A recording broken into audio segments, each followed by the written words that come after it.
North Carolina is one of the ground zeros in the student loan crisis. Of the $1.75 trillion that Americans owe, North Carolinians borrowers owe $49.2 million.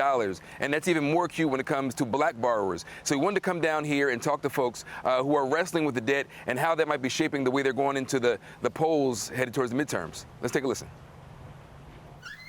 Growing up, Jonah Vincent always knew he was going to college. Everyone in my family, on my mom's side, they all went to Southern in Baton Rouge. My dad went to college, my uncles all went to college on my dad's side. It's family tradition, but also so much more. For African Americans, higher education is a rebuke of a history that legally barred black folks from learning to read or write, let alone go to college. So Jonah pursued 2 degrees, both from historically black colleges. But now, a decade after graduating, Jonah, who works for a nonprofit, still owes $120,000 in student loans that he can't afford to pay, especially as a new dad. I'm looking at her and I'm like, man, she can be anything that she wants to be. And as soon as I said it to myself, I'm like, oh man, can we afford to put her through college? Because black students arrive on campus with less wealth than their white peers, they tend to take out more and bigger loans for the same degrees. And they'll owe about $7,400 more than their white counterparts at graduation.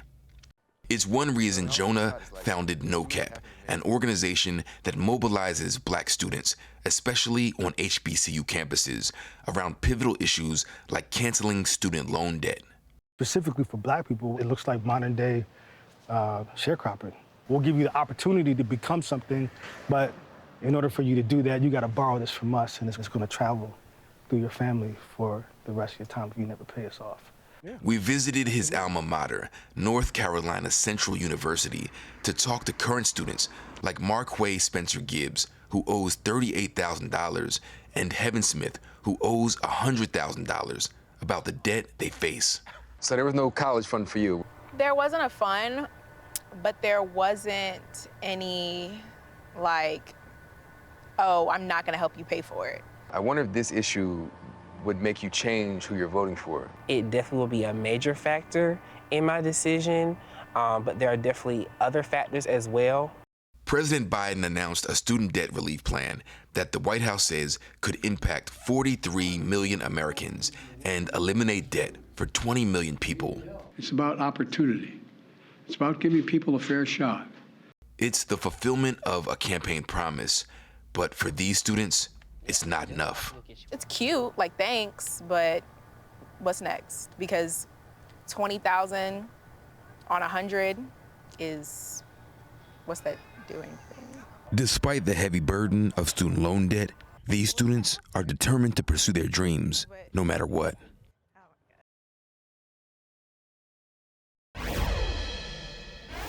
Welcome back. In his series, The Power of the Black Vote, NBC News correspondent Trymaine Lee and his Into America podcast team take us inside historically black colleges and universities ahead of the midterms. This week, the team is visiting the 3rd largest HBCU in the country, Florida A&M University, and they went there to learn how students are working to tackle climate change in some very unique ways. And Trymaine joins us now from Tallahassee, Florida, home of FAMU. So you got the chance to tag along with the student researchers there. What did you find, Trymaine?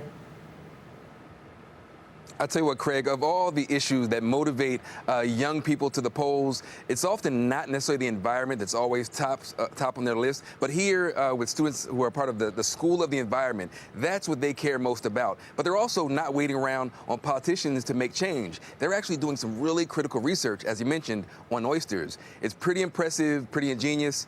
Let's take a look. On a bright Saturday afternoon, under a clear Tallahassee sky, students from Florida A&M University's School of the Environment are heading out to their classroom. And their classroom is Appalachia Bay. Today's lesson, oysters are allies in the fight against climate change. They help clean polluted waters, and over time, mature oyster reefs mitigate coastal flooding. When the water rises or when storms happen, those oyster bars keep the storm water from coming too much into shore. So that's why oysters are so important. Last week, surges from Hurricane Ian devastated Florida's Gulf Coast. While the bays near Tallahassee were not directly hit in this storm, it is one of the most surge-prone areas in the country. The region has a rich history of oyster fishing, but overharvesting and rising water temperatures have depleted populations. The students are using the data-gathering buoy called the Rattler-Moji to study them. Salinity, UV, nitrogen levels, phosphorus levels, emphasis on the phrase. Tallahassee native and recent FAMU grad Jordan Roberts helped launch the buoy project. If you're breathing, you're affected by climate change. You're affected by climate chaos. But if you're Black and breathing, you're disproportionately directly affected by climate chaos. She now works at the school's Sustainability Institute and mentors younger students, like Ben Johnson, who's a fourth-year environmental studies major. Seeing the representation for people that look like me to be in this field is big for me. It's a ton of fish. And the president of FAMU's fishing club. Fishing is like a networking thing, so people might have job opportunities for these students. Pitch it out. More than half of Gen Zers and millennials say climate change is affecting their local community. That's especially true for young Black Americans, who often come from areas more likely to be impacted by air pollution, flooding, and extreme heat.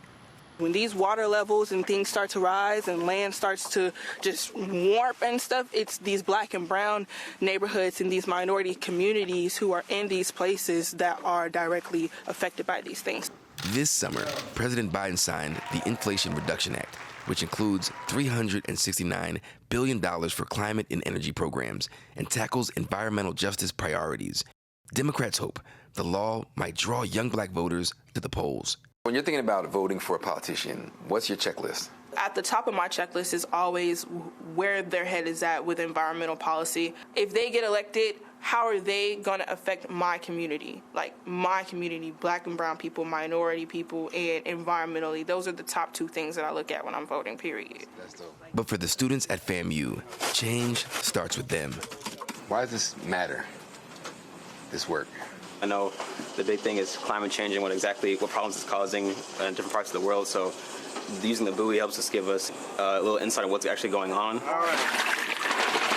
The fate of these oysters and the communities that call Florida's Gulf Coast home might just depend on the Rattler-Moji and the young scientists behind it, carrying the future in their hands. In so many ways, these young people are mission-driven, but they say the Rattler-Moji project really is just the beginning. They hope what they glean and the data that they're getting from this water might help not just the waterways around Florida, but nationwide. Trymaine, it also sounds like these students are calling for concrete action from politicians. What is it that they want to see happening in Washington?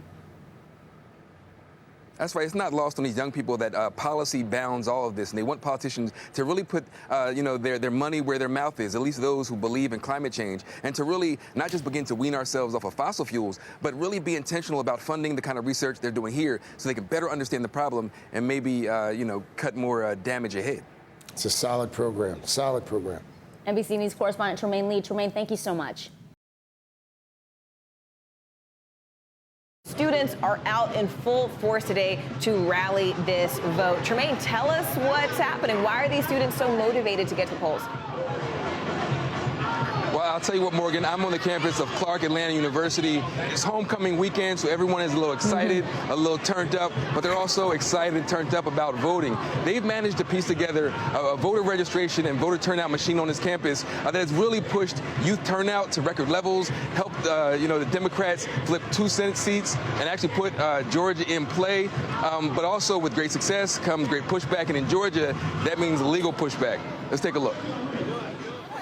Hey, how you doing? Are you registered to vote?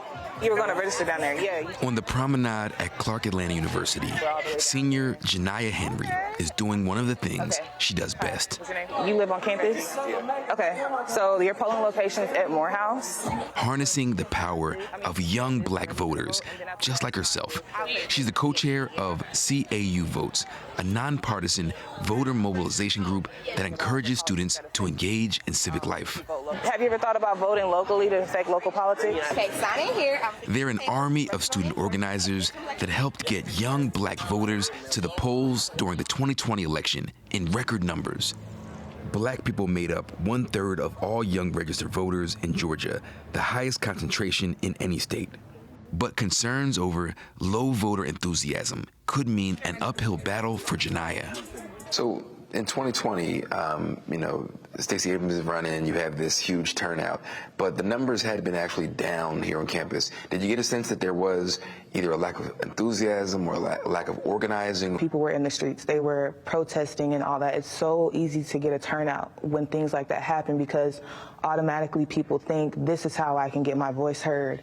But it's so hard to explain to them that this is where your voice stops. It stops on the street. It has to carry on to the polls. So I think that it was just a lack of people understanding where that real power resides. So that's just been the constant battle. The voters of Georgia will not only decide who wins the governor's race rematch between Stacey Abrams and incumbent Republican Brian Kemp, but could also determine the future of the U.S. Senate, as incumbent Democrat Raphael Warnock is challenged by Republican Herschel Walker in a dramatic neck-and-neck race.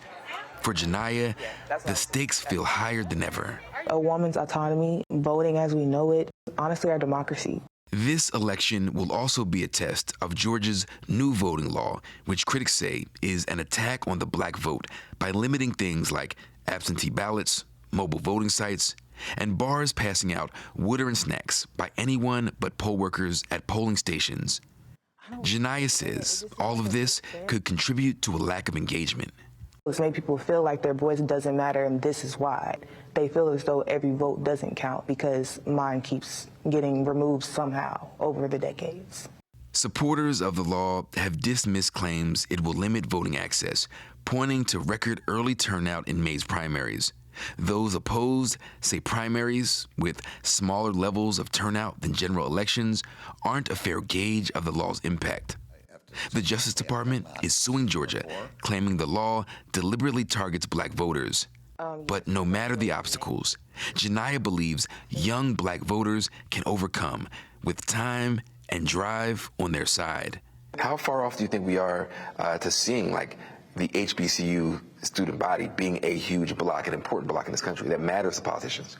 Give us 5 to 10 years. If less, I'm not surprised. With determination and grit, the power is theirs to take. Trymaine, it's so interesting seeing how and why those students are expressing their engagement. I know you've been touring HBCUs as part of your Power of the Black Vote series. Can you tell us sort of what's been your major takeaway? What differentiates these students when you sort of compare them across the spectrum?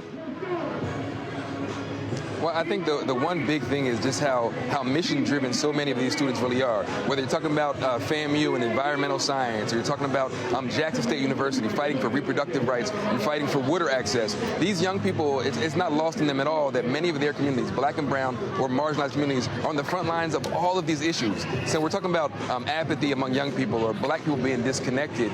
What I found on these campuses is robust engagement. And so certainly impressed by how bright they are and how smart they are, but it's amazing just how committed they are to finding solutions for some of the issues that don't just affect them, but the entire United States. It's been really inspiring. You've been visiting some HBCUs around the South. What'd you hear from students this time?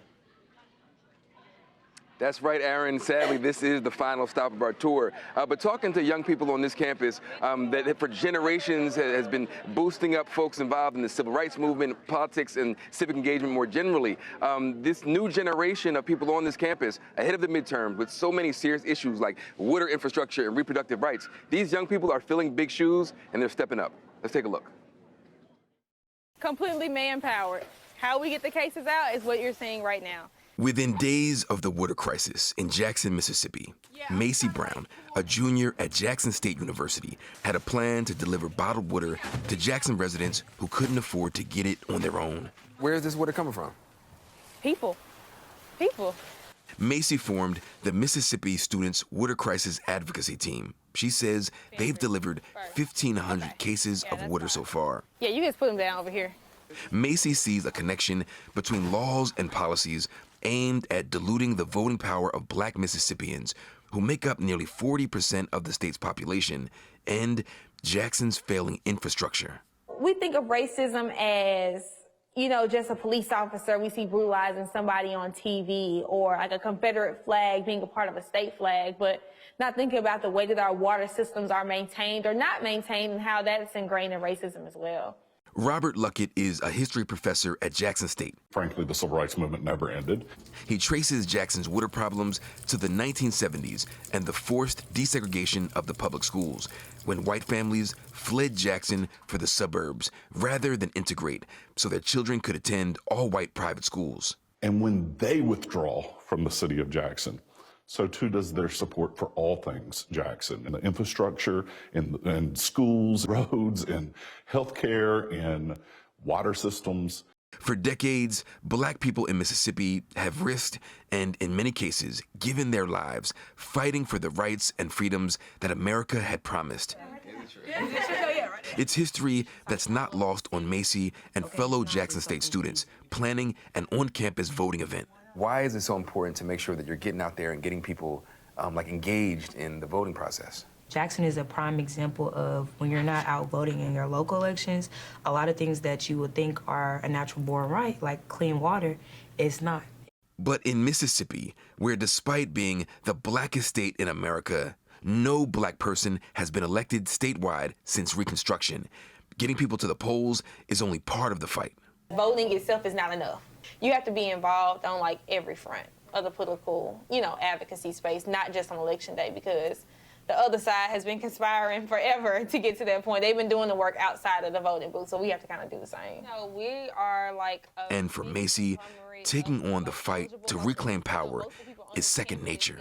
Are you an activist? I kind of prefer organizer because I feel as if we're kind of overusing the word activist for when people do just things that they're supposed to do.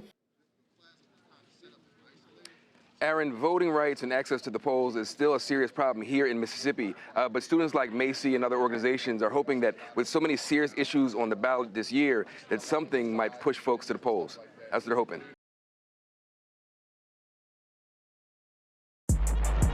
For the better part of 2 centuries, America has been at war, not always with guns and bullets, but in our history books, over the stories that America tells itself about who we truly are. As the world shook beneath the weight of the system that crushed George Floyd, right-wing lawmakers and Republican-led legislatures across the country have passed a slew of so-called critical race theory laws that make teaching lessons on racism, the role of Black people in American history, and of aspects of slavery and white resistance to equality impossible. No state has been on the front lines of America's seething war with itself and its truths more than Texas. They don't think that America is, or should be, categorized as the greatest country in the history of the world. In September of 2021, Governor Greg Abbott signed a law that bans teaching history that could cause, quote, discomfort, guilt, anguish, or any other form of psychological distress because of a student's race. With the stroke of a pen, books have been banned or pulled from shelves. Civic engagement programs have been canceled. Teachers can face firing and other discipline for teaching in a manner outside of what's been prescribed by the state. You're asking me to forget what actually happened, to forget about Jim Crow? Are you telling me to forget about the lynchings that took place right here in Texas? This whitewashing has become so insidious, so far-reaching, that the Texas Board of Education fielded a proposal to substitute the word slavery for involuntary relocation. As we visit historically Black colleges and universities ahead of the 2022 midterms, we look to the students who are pushing back on these pseudo-historical narratives. I believe that it is our responsibility as not only HBCU students, but as Black Americans to make sure that our history is not forgotten, that it is heard, that it is understood, and that it is used to create a better nation for all. Because after all, it was Texas Southern University students who took a stand 60 years ago to do just that by staging Houston's first sit-in at an all-white lunch counter to dismantle racist segregation laws. Today, TSU students are learning and living the legacy. think that is more so for us as students of color and African American students is that we want to make sure that our history is still embedded into curriculums across the board, not just for us, but to understand this is where America was and this is where we are now. And this is why things are the way they are. And for the way things were and are now, how do we prepare for the next chapter in our own story?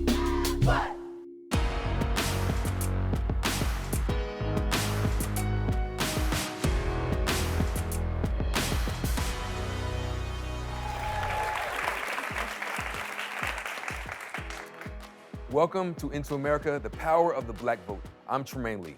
Over the next several weeks, we're traveling to HBCUs all across the South to hear from young Black voters on what matters most to them. And we're honored to kick things off right here at Texas Southern University. Let's give it up.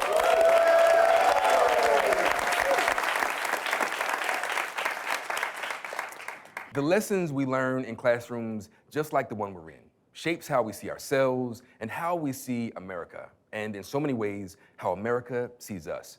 The aggressive stance that America's political right has taken on school curriculum ahead of the midterm elections in November could signal a major setback for racial equality and progress in this country. And as we're here among our next teachers and policymakers and truth tellers, how do we decide whose story matters and what history is told? Here to help us unpack what's at stake, please welcome Pulitzer Prize-winning journalist Nikole Hannah-Jones, creator of the groundbreaking 1619 Project.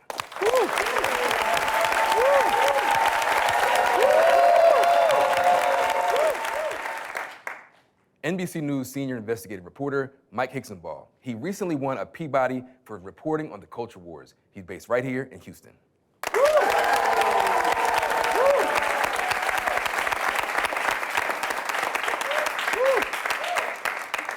Esteemed educator from San Antonio, Akeem Brown, who has faced the wrath of the state's latest restrictions.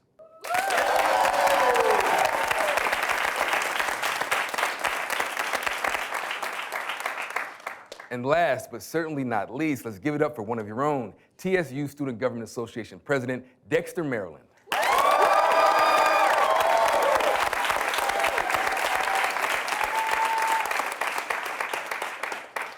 So let's just jump right in, Nikole. Why is it so dangerous to tell the truth in America? Why is it so important to keep American history shrouded in this kind of mythology? That's a great question. That's a 2-hour lecture, but I'll try to keep it short. What we kind of typically think about as history is really memory. So it's kind of how do we as a society collectively think about ourselves? How do we think about our history? And that history tends to be very managed and manipulated to justify existing hierarchies, to justify power, right? So we all know that we are raised with the narrative of American exceptionalism, that we are the greatest and freest society in the history of the world. So how does one hold that in your hand and the fact that we were founded on settler colonialism, genocide, and slavery at the same time? So what we do is we marginalize those stories as, yes, it happened, but it's insignificant. You know, beyond simple ignorance, right? What's at stake here? Why does it matter, certainly to Black Americans, but also white folks who are consuming some of this same mythology? What matters is we have all been taught the history of a country that does not exist. So the history of the country we've been taught doesn't explain January 6th. It doesn't explain why you have legislatures all over the country that are trying to make it more difficult to vote. While you have one political party that's now saying, well, if democracy is not majority white, we may not actually believe in democracy anymore. So we've been taught the history of a mythological country that leaves us really ill-prepared to deal with the challenges of our society. When you get a more real and accurate history, then you know how to meet the challenges that we're facing. You know, of course, I would argue that if we have a truly great nation, we can withstand the truth. That a great nation doesn't have to pretend that it hasn't done the things that it's done. Mike, and this certainly isn't just philosophical, right? There are real-world implications, and it's been politicized. A lot of the aim behind these bills is, you know, okay, you can teach about slavery, you can teach that those things exist. They have explicit language that says you can't say what Nikole reported, which is that slavery was foundational to the country. What they don't want is for that history to be connected with current events. They don't want you to teach children white children that they are responsible for past sins. Now, I haven't found anyone in all of my reporting who has taught that to a kid. Haven't heard a teacher say, the white half of this class, you did slavery, it's your fault. And one state lawmaker who wrote Texas' anti-CRT bill recently addressed the Board of Education. I want to quote this directly. He said, "No one is saying that we don't have systemic racism, but what we're saying is we've made a lot of progress. We have a long way to go, but the way to get there here is to come together as Americans." And I want to ask you, you hear that, what is this bill actually trying to do?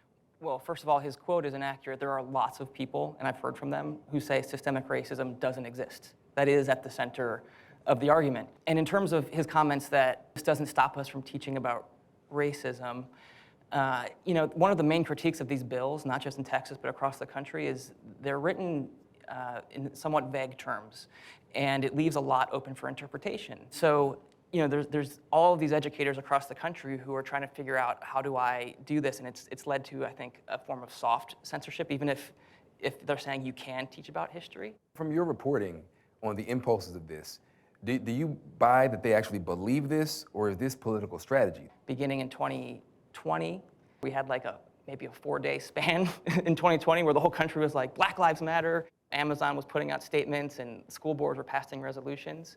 And I think Republicans, following Donald Trump's lead, saw that you can get a lot of people really animated when you say, like, this movement is dangerous to America. They're coming for your schools, they're coming for your children, they're coming for your suburbs. And so you've seen that just take off. And the reason it's effective, though, is because people at the local level, this is resonating with them. White suburban moms hear these messages and they think that my kid is at risk. Dexter, I want to ask you this, man. The same people who are writing these laws are the same ones approving funding for publicly funded institutions like this one here. Do you think in the midst of this broader political fight over CRT in 1619 that the mission of a school like this could be undermined? You know what, I was actually just thinking about that. It's disheartening because, and you all talked about that as well, the history of historically Black colleges and universities. What does that look like with these laws in place? And it's fearful for me because I was in an African American studies class before these laws were made. And I was able to learn about my identity. And there are some students in the audience that was in that class with me. And to truthfully stand on what is being Black in America, what is African American in America. And with these laws being put in place, what does that look like for our future? And I think that it's really leaning more so towards fear of our generation learning true history and becoming the change makers that we want to see in the world. And I don't think they want to see that. Nicole, I want to get back to you. A group of educators advising the Board of Education on second grade curriculum suggested changing the description of slavery to involuntary relocation to comply with this bill. First, I want to get your response to that. When I read this, I thought of you. So when you hear something like, let's not use the word slave or slavery for something that literally was slavery, it shows the way that this has always been this anti-critical race theory campaign. It's always been a propaganda campaign.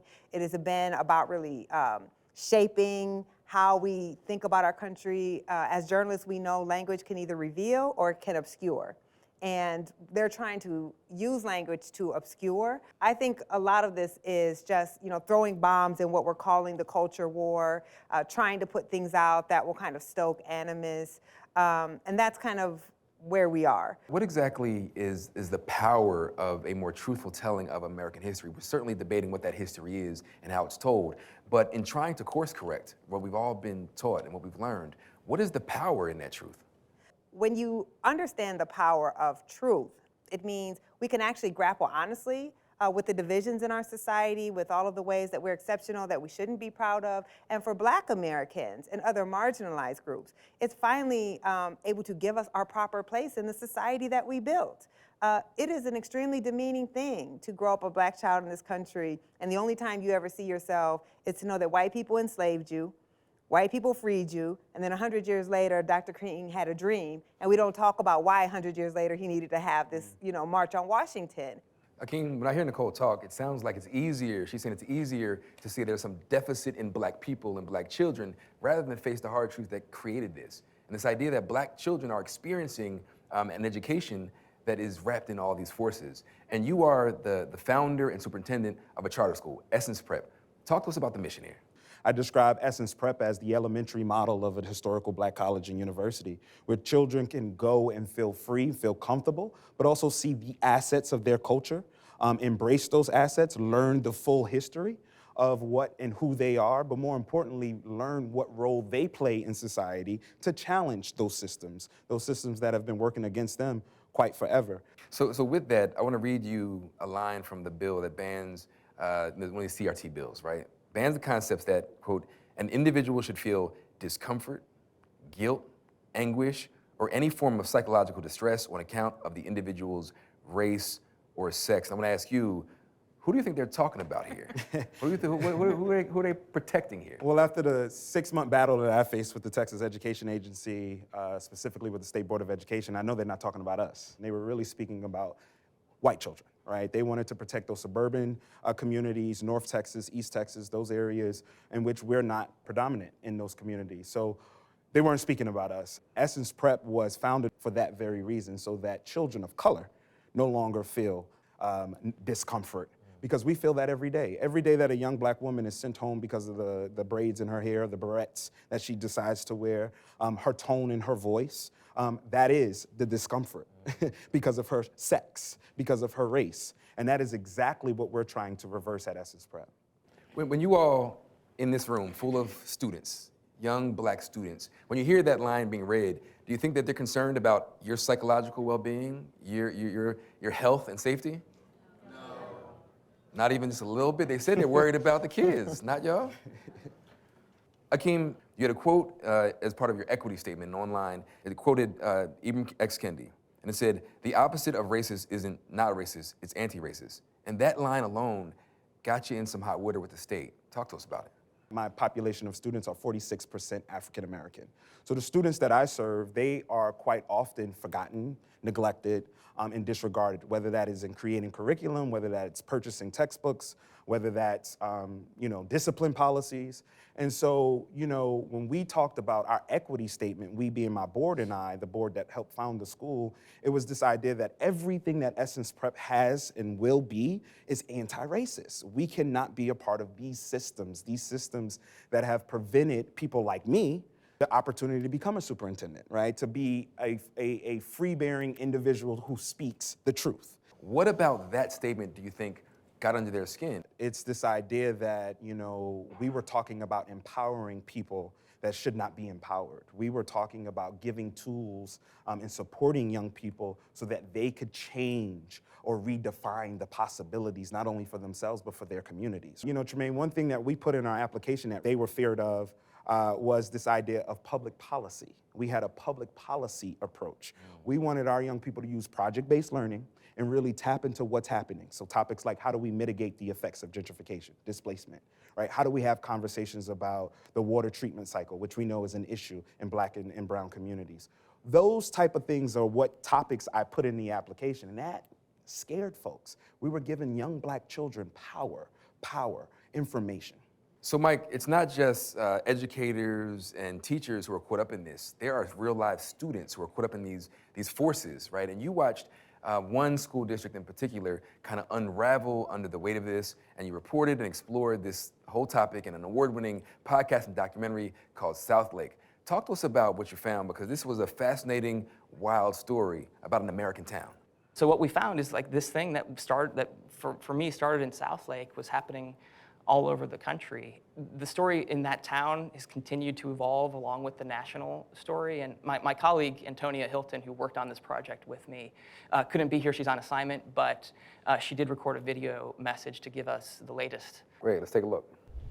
Hey everyone, for well over a year, Mike and I have been covering these conflicts over race, history, gender, and sexuality, and how they've been reshaping public education in Texas.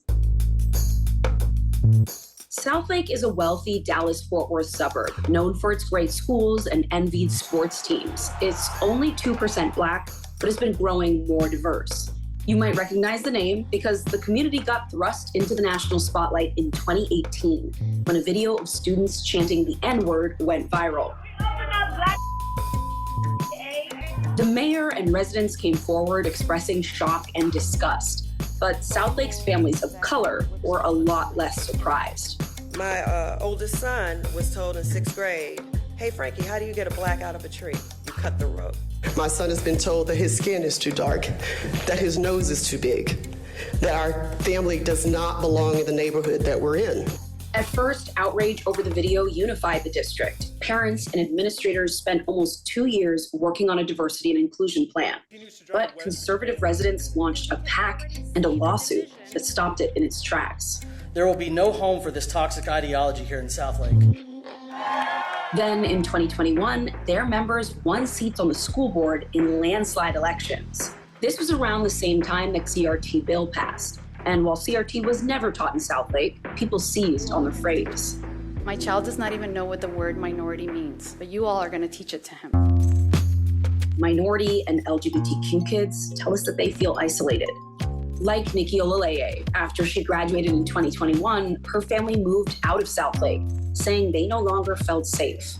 What happens to Black kids when they go through school systems where they don't feel entirely at home? I think that it strips them of their identity, and I think that they leave a shell of the person that they once were. Do people here understand that? I think they do. That Black people want to get out? Oh yeah, I think they do, and I think that in a way, that's part of what they want. I have to ask, how many of you all, after seeing this, experienced that kind of school district where you felt it was a hostile environment, by show of hands? And how many of you went to a school where you felt your identity was affirmed? Wow. So few. So more in this room felt like they experienced hostility than affirmation. Mike, I want to ask you this, Mike. So students went back to Southlake recently. Is there anything being done to protect students of color? Because watching that video, I'm concerned for them.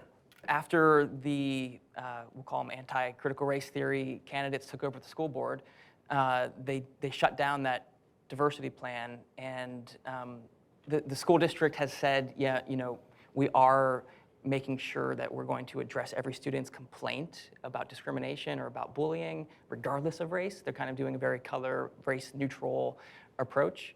But the students I talk to, you know, they see the story, and it makes like just the story itself of what's happened in their town affects them emotionally. And that school board is implementing policy that is leaving teachers afraid to have certain books in their classroom libraries, afraid to say the wrong thing about history in their class.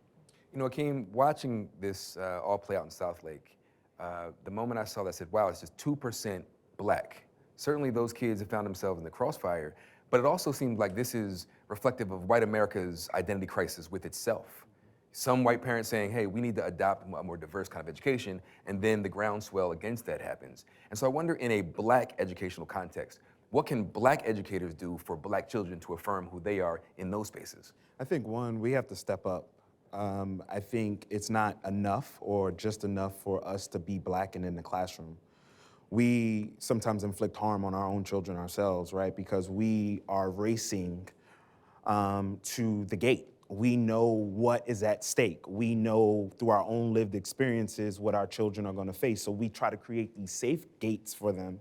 But unfortunately, we're not allowing them to tell the truth, understand the truth. I want to ask you, Nicole, given this history and what you've studied, how have these school boards been weaponized to cause harm?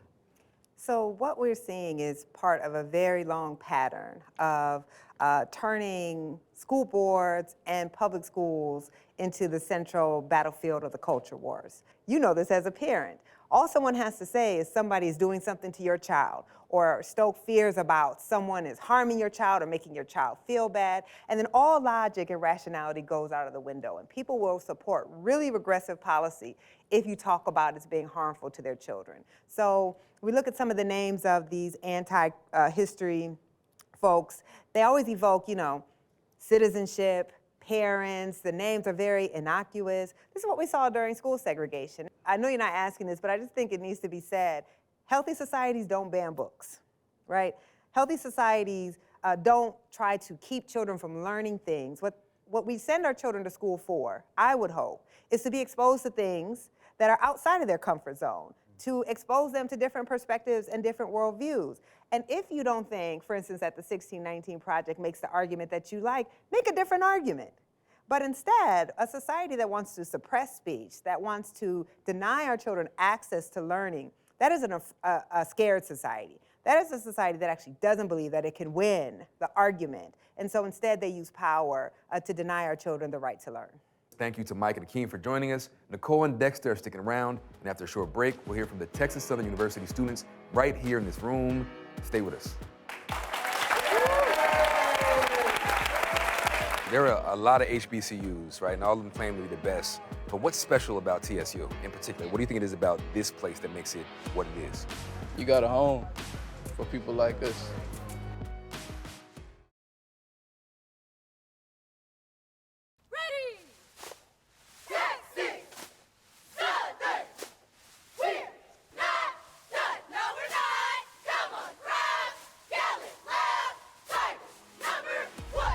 Welcome back to Into America, the Power of the Black Vote Tour, stop number 1 at Texas Southern University.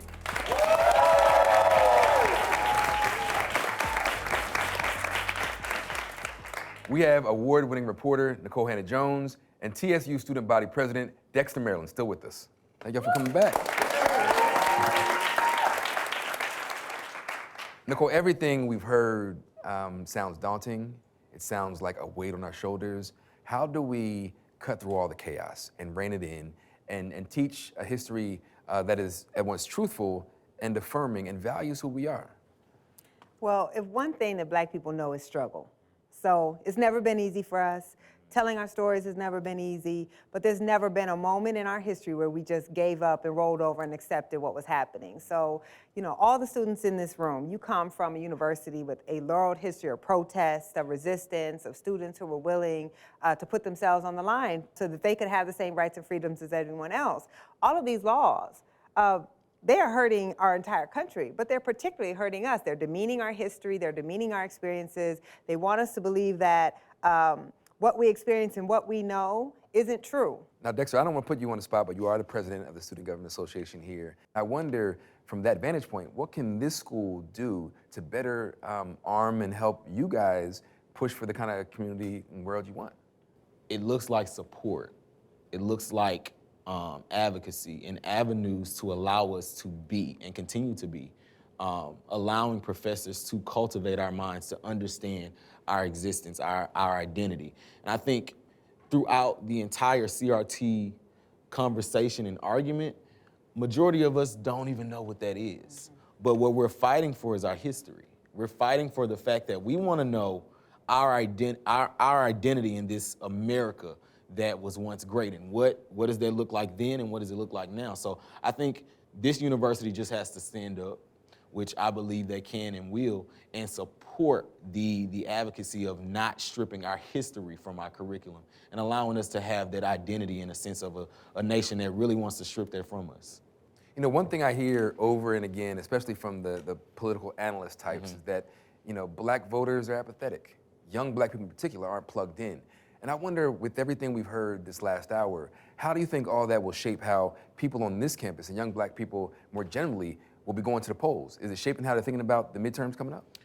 Yes, I really think so. And documentaries like the South Lake Project, even reading 1619 Project, I think it puts it into perspective why it's so important and why they are really stripping this history.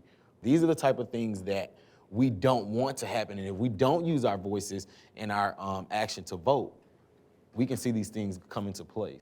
You know, this is not a class, but this is an education. I see a lot of you all nodding your heads and taking notes. And I see you back here taking notes and nodding. When you're listening to our panel talk, and I see you there, what's resonating with you?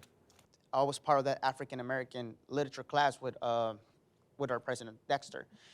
And one of the things that resonated for me the most was how important and how connected that is to our society, regardless of your color. And as you might all see, I am probably one of the few Hispanics in this room, but I don't feel no different than anybody else in here because of that understanding that I got prior to coming in here. And it's the understanding that there is people that are willing to put other people's lives in the line for the sake of safety. And to me, seeing that the truth would always be the truth, it's something that it should be taught. So clearly there's an attack on the truth, but I wonder how many in this room feel that this assault on CRT in 1619 puts your own sense of self and your life in danger. Does it feel like it's an attack on Black folks as a people, not just the truth? It's definitely, history repeats itself. So if we don't take care of the things that happened in the past, how are we supposed to move forward from those things? So I guess knowing the information and knowing everything that has happened in the past would help us prevent those things reoccurring in the future. Mm-hmm. So yes. I saw a hand back here, this brother with the hat on.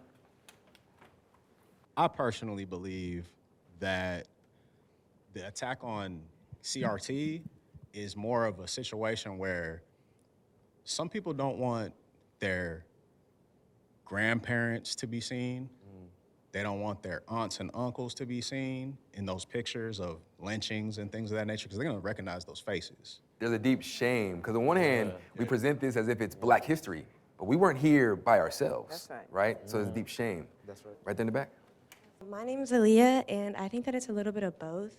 Growing up as like a Black kid in a predominantly white area, like I just felt constantly like invalidated with everything that I did or said, and like just not as important, just in general. And I feel like it's kind of like molding like a new group of people to like maintain that like superiority over us and make us feel like our history and our stories aren't as important.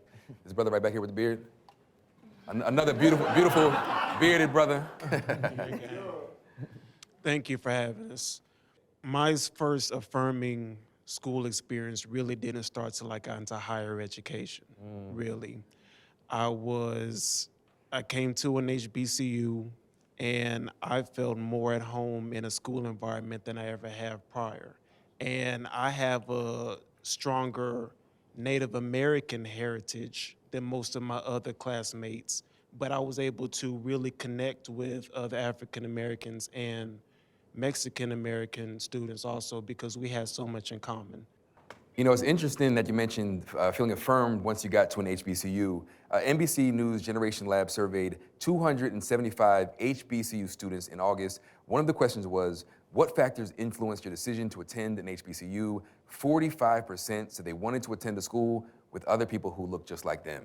Is that part of the beauty of being at an HBCU, that you can turn to your brothers and your sisters and everybody is kind of together? Does it feel like that? My man threw his fist up like, yes, sir, this is it. All right, who do we have next? My name is Unique Star Simmons. I am a graduate student of the College of Education. When we think about where we are in our current state with media oversaturation of CRT, critical race theory, as well as anti-race, there's a direct correlation as well to the teacher shortage, right? As well as the underrepresentation of Black teachers. I'm looking to hear what you could share with us in terms of, keeping us inspired to stay the course as educators and future teachers so we can change the course of this country. And Nicole, we can now add educator to the list, your long list of experiences. My 15th job, yeah. 15th. What I would say to encourage you is that there are Black children out there right now who will need you to be their advocate. I know it's not easy. It's never been easy. The pay isn't great. And now on top of that, you have laws being passed against you, and you're expected to be able to shoot somebody if they come in your classroom, right? All these things that are being placed upon educators, but the thing you're not getting is respect. But what I hope you know is that your students will respect you, and the parents will respect you, and it is you who will have the ability to transform the lives of so many of our kids. So please stay in the profession, and I'm just really happy that you want to be an educator. Thank you. Thank you very much.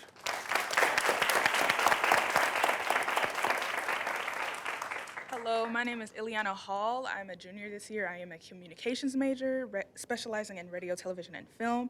And I just had the general question of voting, especially for Black voters, because there is a huge disparity between representatives for the state and the general public. And I just wanted to gauge information on what Black voters or voters in general should look for when choosing a state representative and what to research. I know you are a political nerd, Yes, Dexter, yes. you're into this. Speaking to one of your counterparts, what do you think? I think it more so relates to what representatives reflect your community in their policy, in their advocacy, and then also reflecting in sometimes what you even look like. So it is a long list, and I do believe that is another way to keep us impressed, because we don't want to read through all of those things. But it does take us having the patience to go through and look and see who is actually advocating for our community and not just using that black vote and using that connection to our community to really win a race. So really just understanding who has our best interests at heart. Can we politics our way out of this? The idea of notion of white supremacy, can you wait it out? Can we engage our way out of it? We are in a hyper gerrymandered state right now.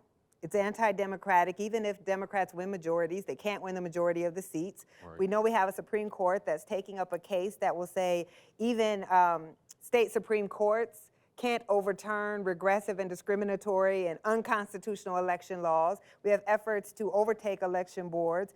You can't just keep telling people to vote as their rights to vote keep getting eroded, and eroded. So there's going to have to be, yes, we have to keep voting, but then we also have to have politicians that once you get them in office, they actually stand up to the promises that we elected them to do. Nicole Hannah-Jones, Dexter, Maryland. Let's give it up for them. Thank you so much.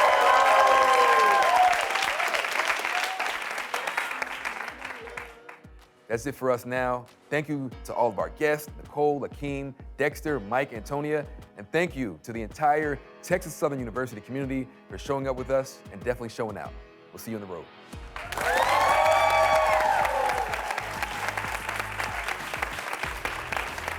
Midterms are November 8th. To get the latest information on how to vote in your state, head to Plan Your Vote on NBCnews.com. Remember, check the deadlines and keep in mind, the rules to vote may have changed in your state since the last election. You can hear more of my in-depth conversations with students at Texas Southern University and HBCUs across the South in my weekly podcast, Into America. We'll be dropping new episodes from each of our stops as we ramp up to the midterms. Download wherever you get your podcasts. Thank you so much for joining us. I now leave you with the ocean of soul.